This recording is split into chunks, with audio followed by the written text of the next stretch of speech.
श्री शिवाय नमस्तुभ्यम। हर हर महादेव। आइए भक्तजनों, हम भोले बाबा की कृपा से चौथे अध्याय का आनंद लेते हैं।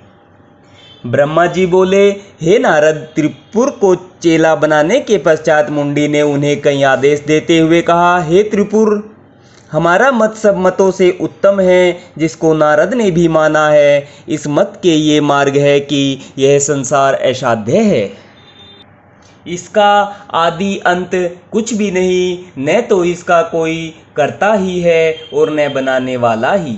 सनातन से यह इसी प्रकार चला आ रहा है। समय आने पर यह स्वयं ही प्रकट होता है तथा इसी प्रकार स्वयमानुसार अदृश्य हो जाता है। समय पाकर ही अच्छा बुरा कार्य हो जाता है। ब्रह्मा से लेकर घास मिट्टी तक जितने प्राणी हैं वे सब मृत्यु के समान हैं। जीव ही ईश्वर है जो अपने इस शरीर में वर्तमान है। इसके अतिरिक्त संसार का और कोई स्वामी नहीं है। ब्रह्मा आदि जो देवता बहुत प्राचीन हैं वे भी अमर नहीं हैं, वे सब मृत्यु के वश में हैं। इनमें से कोई तो विलंब में तथा कोई शीघ्र मरता है, परंतु सबकी मृत्यु निश्चित है।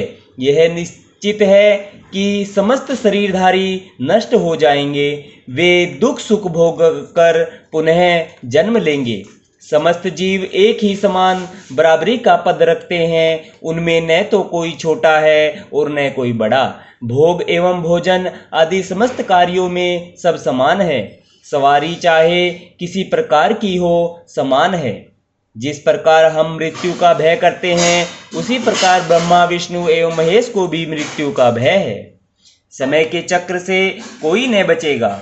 इसलिए हे त्रिपुर, तुम यह सत्य जानो कि हम में तथा उनमें कुछ बड़ाई छोटाई नहीं है, हम सब ही समान हैं।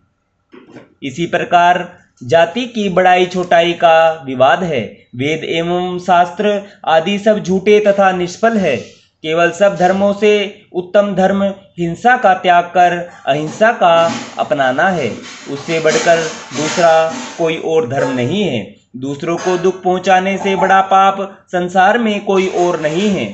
हे त्रिपुर, 4 प्रकार के दान सब दानों से बड़े हैं। एक रोगी को औषधि देना, दूसरा भयभीत को अपनी शरण में लेकर अभय दान देना, तीसरा भूखों को भोजन कराना और चौथा विद्यार्थी को विद्या दान देना। शरीर को उत्तम औषधों से आरोग्य बनाए रखना चाहिए। नरक तथा स्वर्ग सब इसी संसार में हैं। जहाँ आनंद प्राप्त होता है वह सब स्वर्ग है तथा जहाँ दुख मिलता है वही नरक है। दुखों से वासना रहित मुक्त हो जाना ही परम मोक्ष है। वेदों ने प्रवृत्ति एवं निवृत्ति के 2 मार्ग कहे हैं। उनका तात्पर्य यह है कि जीवों को दुख पहुंचाना प्रवृत्ति धर्म है तथा उन पर दया एवं कृपा रखना निवृत्ति धर्म है।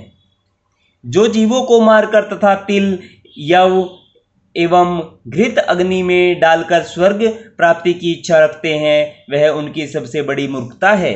हे नारद, इस प्रकार मुंडे ने त्रिपुर को अपने धर्म के विषय में बताया, जिसको त्रिपुरासुरों ने ठीक समझा।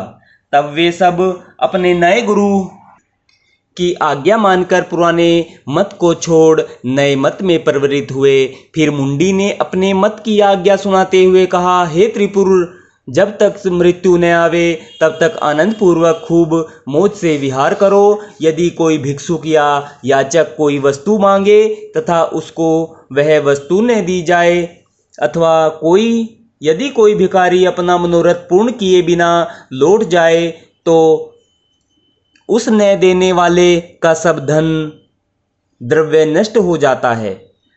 अपने शरीर का जो गीदड़ तथा कुत्ते आदि के ग्रास से अधिक नहीं, कोई भी लोभ या मोह नहीं करना चाहिए। मृत्यु के पश्चात जिस शरीर को कीड़े आदि खा डालेंगे, उसी शरीर के भोग के लिए इतनी सामग्री एकत्र करना व्यर्थ ही है।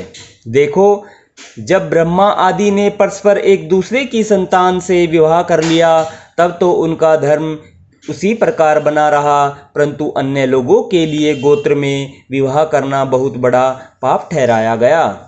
और 4 वर्ण बनाकर 4 भाइयों के अलग अलग वर्ण कहे गए, यह बुद्धि के विरुद्ध बात है। तुमको यही उचित है कि सबके साथ बराबर का व्यवहार रखो। हे नारद, सब असुर इसी प्रकार की अनेक बातें सुनकर वेद के विरुद्ध हो गए और सब स्त्रियां पातिव्रत, धर्म त्याग, स्वतंत्र एवं कुपथगामिनी हो गई। जिसके साथ इच्छा की, भोग विलास किया, सब कर्मों से अधिक चेटक ने प्रचार प्राप्त किया। किसी स्त्री को बांझ से संतानवती कर दिया और किसी स्त्री के पति को जीवित कर दिया। किसी की आंखों में सिद्ध अंजन आदि लगाकर पृथ्वी के नीचे की सब वस्तुएं दिखा दी तथा कभी सिद्धों के देश को प्रकट करके दिखाया। इस प्रकार मुंडी ने माया एवं छल द्वारा सब नर नारियों को अपने वश में कर लिया। यहाँ तक कि त्रिपुर से लेकर छोटे छोटे असुर तक प्राचीन धर्म का त्याग कर अरहण के धर्म को अपना धर्म समझने लगे। वे देव पूजन तथा पितृकर्म सब भूल गए। केवल यही एक धर्म शेष रह गया कि सबने रात्रि को भोजन करना बंद कर दिया। श्री शिवाय नमस्तुभ्यम। हर हर महादेव। भक्तजनों, आज हमने बाबा की कृपा से पंचम खंड के 4थे अध्याय का आनंद लिया है। श्री शिवाय नमस्तुभ्यम। हर हर महादेव।